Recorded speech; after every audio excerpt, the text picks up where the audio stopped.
अब मेरे दिमाग में एक प्लान आया है। तुम तीनों चिंता मत करो, उन तीनों को बुलाओ, फिर मैं बात करती हूँ। थोड़ी देर बाद कावेरी जी अपने तीनों दामादों को सामने बुलाकर अपनी बात कहना शुरू करती हैं। अविनाश, सुमित और विवेक, देखो बेटा, मैं ना तुम तीनों से बड़ा प्यार करती हूँ, इसीलिए तो तुम्हें घर जमाई बना कर रखा है मैंने। अरे मम्मी जी, सीधे सीधे कहिए ना, क्या बात है? प्यार तो हम भी आपको बहुत करते हैं।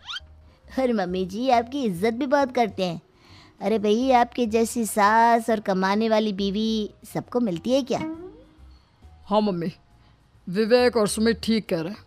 आपकी बेटी से शादी करके मेरी तो ज़िंदगी ही अच्छी हो गई है। जानती हूँ मैं, और ये भी जानती हूँ कि तुम तीनों अपने अपनी बीवियों से बहुत प्यार करते हो। बेटा, बात ऐसी है कि हमारे कुल गुरु ने कहा है कि प्रेग्नेंट होने के बाद मेरी तीनों बेटियां शुरू के 4 महीने हमारे गांव में जाकर रहेगी, जहां मेरे चाचा जी रहते हैं। अरे लेकिन क्यों मम्मी, गांव में जाकर रहने की क्या ज़रूरत है इन तीनों को? वो क्या है ना बेटा, हमारे परिवार को एक श्राप है। अगर मेरी बेटियों ने यहाँ पर बच्चा पैदा करने की कोशिश की तो उनके बच्चों को कुछ भी हो सकता है। इसलिए अब से लेकर 4 महीने पूरे होने तक इन्हें गांव वाले घर में रहना पड़ेगा। हाँ, तो इसमें प्रॉब्लम क्या है मम्मी जी? हम भी वहाँ जाकर रहेंगे, पिकनिक मनाएंगे।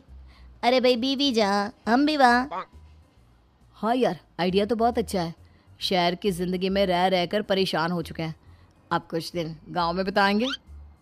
तुम लोग समझने की कोशिश क्यों नहीं करते? तुम में से कोई भी वहाँ नहीं जा सकता, और मैं यहाँ रहूँगी ना तुम तीनों के साथ।